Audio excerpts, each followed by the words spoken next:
ગાંધીધામના મારવાડી ભવન ખાતે મારવાડી યુવા મંચ દ્વારા અમદાવાદની મેરિંગો સિમ્સ હોસ્પિટલ અને કે પટેલ સુપર સ્પેશિયાલિટી હોસ્પિટલના સંયુક્ત ઉપક્રમે નિઃશુલ્ક મેડિકલ કેમ્પ યોજવામાં આવ્યો હતો. થોરાસિક સર્જરીના દર્દીઓને તબીબોએ પોતાની સેવા આપી હતી. આરોગ્ય સેવા ક્ષેત્ર કાર્યરત અમદાવાદ મેરિંગો સિમ્સ હોસ્પિટલ દ્વારા ગાંધીધામ કંડલા સંકુલના દર્દીઓને સેવાઓનો લાભ મળી રહે તે માટે કેમ્પ યોજવામાં આવ્યો હતો. અહીં તમામ પ્રકારના રોગનું નિદાન કરવામાં આવ્યું હતું. દર્દીઓએ મારવાડી સેવા મંચની આ કામગીરીને બિરદાવી હતી. કચ્છ ગુજરાત માત્ર નહીં પરંતુ ભારતભરના તબીબ જગતમાં કાર્ડિયા ક્ષેત્રમાં જે ઘણા ગાંઠિયા તબીબોને શ્રેષ્ઠતાના શિખર યાદ કરવામાં આવતા હશે તે પૈકી એક એવા ડોક્ટર ધીરેન શાહ તાજેતરમાં જ ગાંધીધામ કચ્છની મુલાકાતે આવ્યા હતા. તેઓની મુલાકાત દરમિયાન હૃદયને લગતી બીમારીઓ કેમ વધી રહી છે તે અંગે વિસ્તૃત માહિતી આપી હતી. મારવાડી યુવા મંચ ગાંધીધામ, મરિંગો હોસ્પિટલ સિમ્સ અમદાવાદ અને કે લેવા પટેલ ભુજ હોસ્પિટલ ભુજ ને માધ્યમથી આજરોજ super speciality medical camp Marwadi Yuva મંચમાં ઉજવાઈ રહ્યો છે. એમાં અમદાવાદના સિમ્સ હોસ્પિટલના અને ભુજના લેવા પટેલ હોસ્પિટલના ઘણા બધા ડૉક્ટર્સ અહીંયા આજ ઉપસ્થિત છે. અંદાજિત 500ની કરીબ પેશન્ટ્સ જે છે એ આજે આ કેમ્પનો લાભ લેવાના છીએ ને એના માટે અમે સિમ્સ હોસ્પિટલ અને લેવા પટેલ હોસ્પિટલના ખૂબ ગુરુણી છીએ, આભાર વ્યક્ત કરીએ છીએ. મારવાડી યુવા મંચ તરફથી એક મલ્ટી સ્પેશિયાલિટી કેમ્પ રાખેલો અને ખાસ આ એટલા માટે મારા માટે ખાસ છે કે આ કેમ્પ મારી જન્મભૂમિમાં હતો. ગાંધીધામ મારી જન્મભૂમિ, અત્યારે ભલે કર્મભૂમિ મારી અમદાવાદ છે પણ જન્મભૂમિ હંમેશા ગાંધીધામ જ મારી રહી છે. અને મારું જન્મ, મારું સ્કૂલિંગ બધું જ મારું ગાંધીધામમાં થયું છે અને ફર્ધર સ્ટડીઝ જે છે એ અમદાવાદ, દિલ્હી અને પછી પાછો અમદાવાદમાં હું સેટલ થયો છું. અમદાવાદમાં 2002માં અમે લોકોએ સ્ટર્લિંગ હોસ્પિટલ અને પછી હાર્ટ કેર ક્લિનિક એ ગ્રુપ આખું અમારું જે બેસ્ટ ગ્રુપ છે, કાર્ડિયકનું ગ્રુપ છે ગુજરાતનું, એ ગ્રુપ અમે સ્થાપ્યું અને 2010માં અમે લોકોએ સિમ્સ હોસ્પિટલની સ્થાપના કરી અમારા ગ્રુપે, જે મારા હિસાબે કાર્ડિયક કેરમાં તો ભલે નંબર 1 છે પણ હવે એઝ એ મલ્ટી સ્પેશિયાલિટી હોસ્પિટલમાંથી એ અત્યારે નંબર 1 હોસ્પિટલ કહેવાય છે મરિંગો સિમ્સ હોસ્પિટલ. આજના જમાનામાં એવું કહી શકાય કે લગભગ હવે તાલુકા લેવલે ઘણી બધી ટ્રીટમેન્ટો ચાલુ થઈ ગઈ છે અને કચ્છમાં બી હવે જે આજથી કદાચ 5-10 વર્ષ પહેલા આપણે નાની ટ્રીટમેન્ટ માટે બી આપણે કદાચ રાજકોટ કે અમદાવાદ જવું પડતું હતું પણ એ હવે બધી ટ્રીટમેન્ટ, ઘણી બધી ટ્રીટમેન્ટ અત્યારે હવે ગાંધીધામ અને ભુજ ખાતે જ થઈ શકે છે. એન્જિયોગ્રાફી છે, એન્જિયોપ્લાસ્ટી છે, ન્યુરો સર્જરી છે, યુરો સર્જરી છે, કિડનીની સર્જરી છે, એ બધી સર્જરી હવે અહીંયા થવા લાગી છે. પણ એનાથી વિશેષ જે સુપર સ્પેશિયાલિટી જે છે કે જે અમુક હાઈફાઈ સર્જરી છે જેમાં મોટું ઇન્ફ્રાસ્ટ્રક્ચર જોઈએ, જેમાં મોટી ટીમ વર્ક જોઈતું હોય, એ જે બધી સર્જરીઓ છે જેમ કે હાર્ટ ટ્રાન્સપ્લાન્ટ છે, લીવર ટ્રાન્સપ્લાન્ટ છે, કિડની ટ્રાન્સપ્લાન્ટ છે, બોન મેરો ટ્રાન્સપ્લાન્ટ છે, ફેશિયો મેક્સિલરી સર્જરી છે, કેન્સરની મલ્ટીમોડાલિટી ટ્રીટમેન્ટ છે કે પછી દૂરબીનથી ફેફસાની ટ્રીટમેન્ટ ઓપરેશન કરવું હોય, રોબોટિક સર્જરી કરવી હોય અથવા રોબોટિક ની રિપ્લેસમેન્ટ કરવું હોય, તો આ બધી જે હાઈ એન્ડ જે ટ્રીટમેન્ટ અત્યારે હવે ગુજરાતમાં અવેલેબલ થઈ ચૂકી છે અને જે અમે મરિંગો સિમ્સમાં અત્યારે પ્રદાન કરી રહ્યા છીએ, એ બધા સ્પેશિયલિસ્ટ ડોક્ટરોનો જો કચ્છના પ્રજાને અને ગાંધીધામ અને ભુજની લોકોને એનો લાભ મળે એના માટે અમે આ કેમ્પનું આયોજન કર્યું હતું કે જે સુપર સ્પેશિયલિસ્ટ ડોક્ટરો જે છે એ લોકો કચ્છ આવે, પેશન્ટોને એના વિશે સમજ પડે, એના વિશે જાણ થાય, એ લોકો ડાયગ્નોઝ કરી શકે અને એ લોકોને એને માર્ગદર્શન આપી શકે. એના માટે આપણે આ કેમ્પ અહીંયા આયોજન કર્યું હતું 6મી તારીખે અહીંયા ગાંધીધામમાં. સૌથી પહેલા વસ્તુ તો એ કહીશ કે બાયપાસથી ગભરાવા જેવું કશું છે જ નહીં. બાયપાસ શબ્દ મોટો છે પણ હવે આજકાલ બાયપાસ સર્જરીમાં જોખમ જે કહેવાય એ કોઈ બી સામાન્ય કોઈ બી મેજર સર્જરી તમે કરાવો, ગોલ બ્લેડરનું કે એપેન્ડિક્સનું કે હર્નિયાનું ઓપરેશન, એમાં જેટલું જોખમ હોય લગભગ એટલું જ જોખમ હવે બાયપાસ સર્જરીમાં છે. કારણ એનું કે હવે ટેકનોલોજીનો આગળ વધી છે, મેડિકલ ટેકનોલોજી આગળ વધી છે એની સમજ આગળ વધી છે અને હવે નવી નવી ટેકનોલોજી આપણી પાસે આપણી હોસ્પિટલમાં આવી છે. ફોર એક્ઝામ્પલ, બાયપાસ સર્જરી ગણીએ તો 7 રીતે થઈ શકે. બાયપાસ એટલે ખાલી ઓપન હાર્ટ સર્જરી નથી. બાયપાસ સર્જરી કરવાની 7 અલગ અલગ રીતો છે. તો એમાંથી કઈ રીતથી એ પેશન્ટને સૌથી વધારે ફાયદો થઈ શકે એ રીતથી આપણે એ પેશન્ટને જો કરીએ તો ડેફિનેટલી એ લોકોની રિકવરી સારી થઈ જાય, એ લોકોનું ઓવરઓલ રિસ્પોન્સ બી સારો આવી શકે. તો એ 7 જે રીત છે બાયપાસ કરવાની, તો એમાં પહેલી રીત છે હૃદય બંધ કરીને બાયપાસ કરવાનું, ટોટલી બંધ કરીને. બીજી રીત છે એ ધબકતા હૃદય કરવાનું. ત્રીજી રીત છે મલ્ટી આર્ટિરિયલ બીમા સર્જરી જે કહેવાય કે છાતીની અંદરથી 2 નસો લઈને કરવાનું. ચોથી વસ્તુ છે નાના કાપાથી મિનિમલી ઇન્વેઝિવ અથવા લોકો લેઝર કે જે બી નામ કે એમ સાઈડમાંથી નાના કાપાથી સર્જરી કરવી.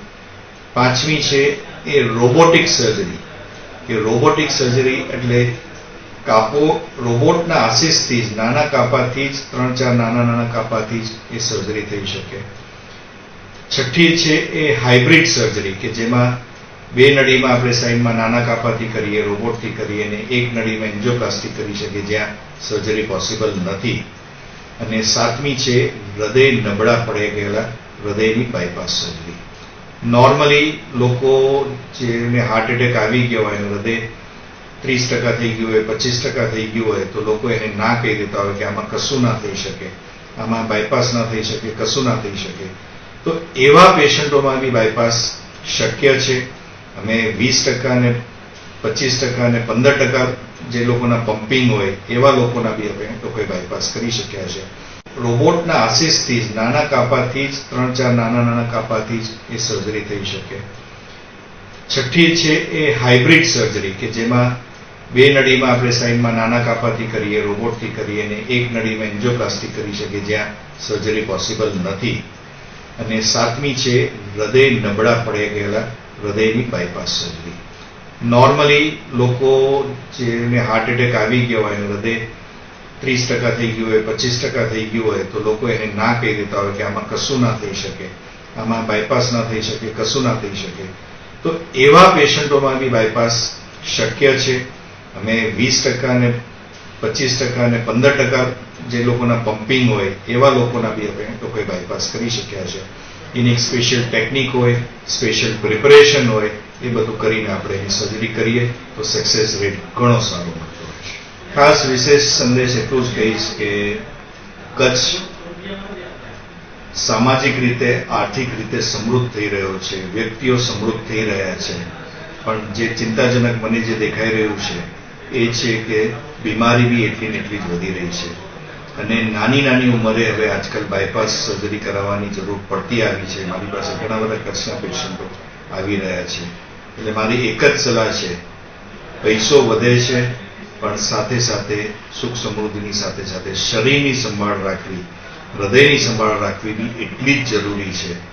એટલે આપણે લાઈફસ્ટાઈલને મોડિફિકેશન કરીએ, સ્ટ્રેસ લેવલ ઓછું કરીએ, કસરત કરીએ, ખાવા પીવાનું ધ્યાન રાખીએ અને રેગ્યુલર આપણા બોડીનું હેલ્થ ચેકઅપ કરાવીએ.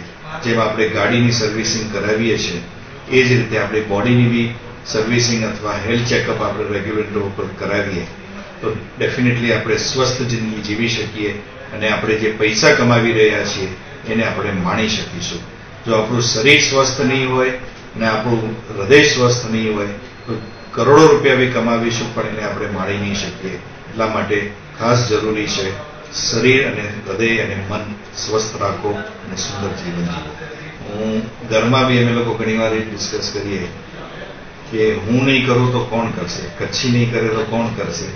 કારણ કે કચ્છના લોકોમાં ખમીર છે, જીગર છે અને એક કંઈ બી કરી છૂટવાની એક તાકાત છે.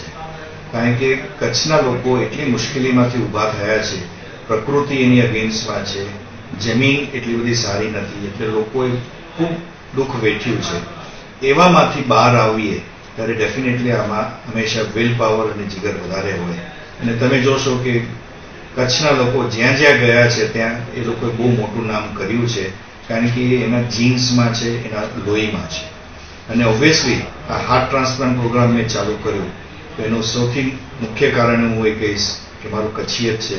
કારણ કે મને બી રૂટીન બાયપાસ, વાલ્વ સર્જરી, હૃદયની સર્જરીઓ ઘણી બધી કરી, પણ કંઈક ગુજરાત માટે કંઈક નવું કરવું ને કંઈક એવી વસ્તુ કરવી કે જે લોકો બધા ડરે છે એ મારે કરીને બતાવી હતી.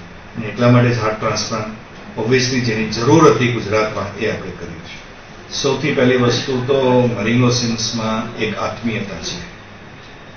એક તમારે હોસ્પિટલ જેવું એટમોસ્ફિયર ના મળે, પણ એક તમારે ઘર જેવું એટમોસ્ફિયર મળે, એ સૌથી મહત્વની વસ્તુ છે. બીજું, હોસ્પિટલમાં એક અમારી હ્યુજ ટીમ છે, મલ્ટી સ્પેશિયાલિટી, મલ્ટી મોડાલિટી ટીમ છે. કોઈ બી વસ્તુનો જો સારું રિઝલ્ટ આપવું હોય, એ ભલે મેડિકલ ફિલ્ડ હોય કે કોઈ અધર ફિલ્ડ હોય કે એન્જિનિયરિંગ ફિલ્ડ હોય, પણ જ્યારે એમાં બહુ મોટી ટીમ હોય અને ઘણા બધા મોટા મગજ કામ કરતા હોય, ઇન્ફ્રાસ્ટ્રક્ચર તમારી પાસે બેસ્ટ હોય, તો જ તમે એને અંજામ આપી શકો અને એનો રિઝલ્ટ તમે લાવી શકો. અને હું ગર્વ સાથે કહી શકું કે મરિંગો સિમ્સ હોસ્પિટલમાં અમારી પાસે લેટેસ્ટમાં લેટેસ્ટ ટેકનોલોજી જે કહી શકાય એ બધી જ ટેકનોલોજી છે. મેં જેમ વાત કરી એ રીતે કે આર્ટિફિશિયલ હાર્ટ નાખવું હોય તો બી અમે નાખી શકીએ, એ ક્ષમતા સાથે અમે કરીએ છીએ. 5 ટ્રાન્સપ્લાન્ટ એક જ સેન્ટર એવું છે કે જ્યાં 5 હાર્ટ ટ્રાન્સપ્લાન્ટ થઈ શકે. હાર્ટ, લીવર, કિડની, બોન મેરો બધા ટ્રાન્સપ્લાન્ટ અમારે ત્યાં થઈ શકે છે. અમારી પાસે એક આપણે કહીએ ને કે સ્પેશિયાલિસ્ટ પેથોલોજી ના હોય, કે ઇન્ફેક્શન ડિઝીઝ સ્પેશિયાલિસ્ટ હોય, કે કિડની સ્પેશિયાલિસ્ટ હોય, કે ન્યુરો, કે બધા જ જે એકદમ સ્પેશિયલાઇઝ્ડ બ્રાન્ચ હોય, એ બધાની અમારી પાસે સપોર્ટ સિસ્ટમ છે. અને એના કારણે જ અત્યારે અમે એક સારું રિઝલ્ટ આપી શકીએ છીએ. દર્શક મિત્રો, 17,000થી વધારે હૃદય સર્જરી કરી અને સેંકડો લોકોના દિલ સુધી પહોંચેલા ડોક્ટર ધીરેન શાહ સાથે આપણે આ સંવાદ કર્યો. અચૂક આ સંવાદ જોજો અને આ માહિતી મેળવી અને એક વખત મરિંગો સિમ્સનો રૂબરૂ અનુભવ મેળવજો. જો હૃદય રોગની બીમારીથી પીડિત હશો તો ચોક્કસ અદ્યતન સારવાર અને સૌથી મહત્વની વાત આપણા પોતાના કચ્છી માળો, જેમણે સંવાદની અંદર અનેક જગ્યાએ કચ્છિયતને ઝળકાવી છે, એવા ડોક્ટર ધીરેન શાહ ત્યાં ટીમને લીડ કરી રહ્યા છે. તો ચોક્કસથી તમને સંતોષ થશે. ડોક્ટર સાહેબ, આપનો ખૂબ ખૂબ આભાર કચ્છ ઉદય ટીવીને સમય આપવા બદલ. રાજ્ય સરકારના શિક્ષણ વિભાગ દ્વારા શિક્ષક ભરતી અંતર્ગત મંગળવારે કચ્છ જિલ્લામાં અનુદાનિત ઉચ્ચતર માધ્યમિક શાળાઓની ભરતી કરવામાં આવી હતી. જે અન્વયે ભુજની ઓલ્ફ્રેડ હાઈસ્કૂલ ખાતે ઉમેદવારો ભરતીના નોડલ અધિકારી વર્ગ 2 આચાર્ય બિપિન વકીલના માર્ગદર્શન હેઠળ વિવિધ ટીમોએ સંકલન કર્યું હતું. જિલ્લા શિક્ષણ અધિકારી સંજય પરમારે નવનિયુક્ત શિક્ષકોને આવકાર્યા હતા અને ધગસપૂર્વક શિક્ષણ કાર્ય કરાવવા અનુરોધ કર્યો હતો. 74 ઉમેદવારોમાંથી 63 જેટલા ઉમેદવારો હાજર રહ્યા હતા. આ કાર્યક્રમમાં વર્ગ 2ના એને મંસૂરી, પૃથ્વીરાજસિંહ ઝાલા, વનિતાબેન મહીડા, તમામ મદદનીશ શિક્ષણ નિરીક્ષકો, બિન સરકારી આચાર્ય સંઘના રણજીતસિંહ જાડેજા, સરકારી શિક્ષક સંઘના દિવ્યરાજસિંહ જાડેજા, ઉચ્ચતર માધ્યમિક શિક્ષણ સંઘના પંકજભાઈ દહીસરિયા, શૈક્ષિક સંઘના અલ્પેશ જાની તેમજ અનુદાનિત શાળાઓના ટ્રસ્ટીઓ ઉપસ્થિત રહ્યા હતા.